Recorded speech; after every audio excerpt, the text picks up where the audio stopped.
ñu ngi leen di nuyu di leen jaajëfal yéen ñi nga xamante ne ni yéenay suivre chaîne bi di xalaat TV ñu leen di dalalaat ci seen jàngatu bés bi.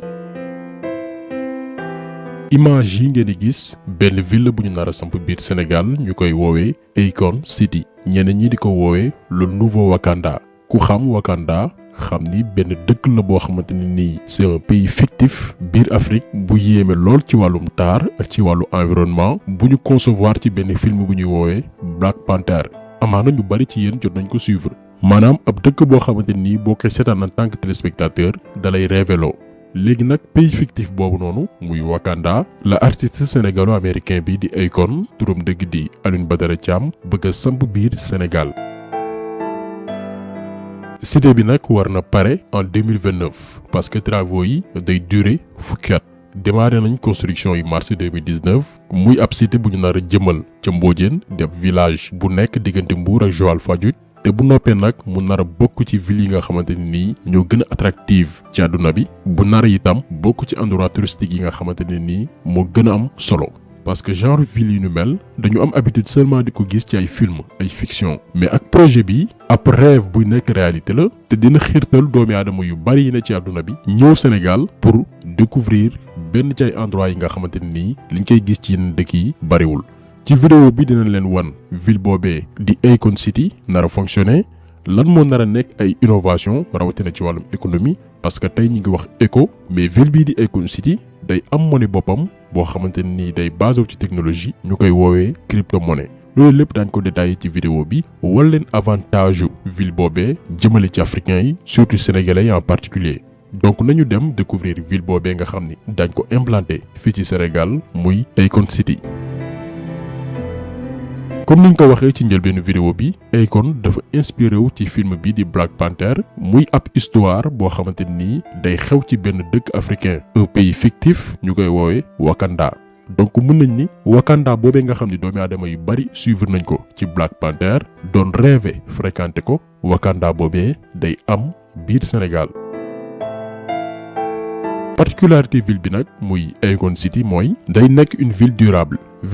bu ko déggee mooy ab bërëb boo xamante ne nii dañuy mettre l'accent ci li nga xam ne mooy aar environnement bi non seulement dëkk bi du polluer gàncax gi itam dañ ko sàmm dëkkuwaay yu aussi dañuy dëppook li nga xam ni mooy normes environnementales yi loolu di benn pàcc bu am solo. loolee nag muy ville bi yaatuwaay bi ñu ngi ko estimer ci 2000 hectares. actuellement nguurub Sénégal joxagum na Akon lu toll ci 50 hectares maanaam juróom fukki hectares cité bi nag dina am ay villa ay dëkkuwaay waaye itam ay building yoo xamante ne nii dinañ ko jëmbal ci ay installation yoo xamante ne nii méngoo nag jamono. particularité ville bii di Akon City mooy day dëppoo itam ak vision wu ki ko créé muy Akon maanaam continent bii di Afrique exploité lenn ci li nga xamante ne nii am na ko comme atu pour mën ci dund. umpale woo leen ni Akon ci boppam depuis 2014 dafa lancé benn projet bu ñuy woowee Akon Light in Africa muy ab projet boo xam ni li ko tax a jóg mooy fournir électricité dëkku Afrique yu bari jaarale ko ci énergie solaire. léegi nag ak ville bii di Akon City bi nga xam ni dinañ ko samp Mbodiène électricité bi dañ koy fournir jaarale ko ci ressource naturelle boobu noonu muy solaire bi soleil boobee nga xam ni ñun continent bu Afrique dañ ci am ba doyal rawatina Sénégal. donc day nekk benn ville solaire boo xamante ne nii comme niñ ko waxee sànq day dëppook environnement bi maanaam day protéger environnement. ba tey ci infrastructure yi nga xam ni dañ ko jëmal ci ville bii di Akon City prévoir nañ def fa ab aéroport bu ko defee professionnels yi ak particuliers yi ak ñi nga xam ne dañu jógee bitim réew ñëw def tourisme daañ ci mën di atterrir moo xam def ay visite wala développer seen business loolu itam beneen particularité ville bi la.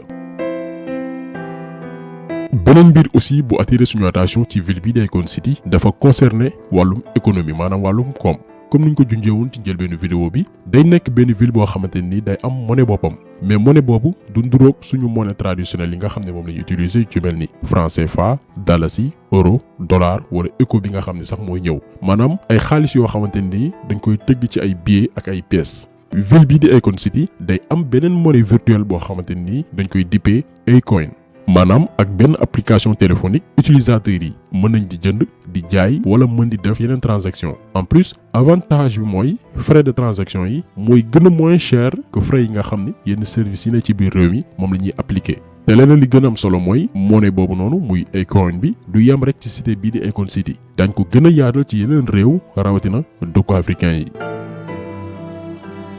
pour nag ñi nga xamante ni ñu ngi dutewu ci projet bi nga xam ne namoon nañ ko jëmbal fii ci Sénégal muy Akon City en tout cas am na ay avancées yu am solo yuñ ci def parce que ci semaine bii rek gouvernement bu Sénégal signé na accord de bail ba jébbal espace bu toll ci 50 hectares maanaam juróom fukki hectares kii di Akon. projet bi en général wax nañ ko sànq soxla na lu toll ci 2000 hectares Akon sax ci benn interview wax na ni Macky Sall accordeel na ko espace yooyu noonu. mais actuellement li ñu joxe gum ci périmètre ci espace mi ngi toll ci 50 hectares ñu jébal ko Akon pour que mu démarrer projet boobu noonu. projet bi nag dina durer lu toll ci 10 ans maanaam fukki at. liggéey bi nag dañ ko tënk ci ñaari pàcc bi ci njëkk moom commencé na depuis mars 2019 te mu war a jeex ci atum 2025 ñaareel ak dernière étape bi nag dañ ko amal diggante 2025 jàpp 2029 maanaam en 2029 bu ñu yàlla mayee fan wu gudd ak tan projet bii di Akon City dana pare te Sénégal dina am benn ci ville yi nga xamante ne nii ñoo gën a taaru ci àdduna bi ñoo gën a attractive ci àdduna bi mais tamit endroit touristique yi nga xamante ne nii àdduna wërngal këpp daan jaw wutali ko donc loolu benn élan bu am solo la boo xamante ne nii projet boobu noonu nar na ko susciter. peut-être ñenn ñi dinañ poser wu la question projet bu nu mel ban njëriñ lay amal Sénégal. en tout cas ñun en ce qui nous concerne bu ñu jëlee rek ci côté tourisme dina rapporter lu bëree bëri réew bii di Sénégal. d'ailleurs ce n'est pas fortuit SAPCO di société d'aménagement et de promotion des côtes et zones touristiques du Sénégal muy kuréel bi nga xam ne mooy ceytu wàllum tourisme ak promouvoir dëkk yi nga xamante ne nii c'est des zones touristiques kuréel googu noonu dugal loxoom ci projet bi. parce que projet bu am solo la boo xoolee tey fépp ci àdduna bi ñu ngi comparé ville bi di Akon City ak Wakanda bi nga xamante ne nii benn pays fictif la bu ñu joué ci benn film bu tudd Black Panther. àdduna gépp ngi coow ville bi nga xam ne Akon na mën na ko def ci biir réew mi alors que projet bi sax paregul maanaam ville la boo xamante ne nii existé gul mais intéressé na ay millions ngi doomi aadama ci àdduna wërngal këpp. léegi nag imaginer leen buñ ko réaliser ba mu noppi fépp ci àdduna nit ñi daañ daw wutali réewum Sénégal pour découvrir ville bi nga xamante ne nii rêve la woon pour ay millions ngi doomi aadama ci àdduna. donc forcément day nekk benn attraction mais tamit réewum Sénégal mën na ci profité pour promouvoir yeneen destination touristique yi nga xam ne ñi ngi ci biir réew mi te ñu war leen développer yu mel ne ay Île de Saloum Saly Lompoul Cap Skirring suñu parc yi ak yeneen lieux touristiques yoo xamante ne nii ñi ngi ci biir réew mi te ñu soxla promotion. donc ville boobu dinañu permettre ñu gën a promouvoir endroit yooyu noonu même bu fekkee ni nit ñi dañuy ñëw visiter ville bi dinañ am possibilité aussi dem découvrir yeneen endroit yoo xam ne ñi ngi ci biir réew mi. donc li Sénégal mën a gagné ci projet bi bari na parce que actuellement média yépp ci àdduna ñu ngi wax ci projet bi tudd Sénégal ñu ngi koy tudd fépp ci àdduna donc benn opportunité la boo xamante ne nii war nañ ko saisir te dañ ciy profité pour saluer ak autorités sénégalaises yi nga xam ni ñoo faciliter mise en place projet bi parce que Akon mënoon na am initiative am mais buñ ko joxul woon espace bu ñu koy defee projet bu ni mel duñ ko mën a samp ci biir réew mi.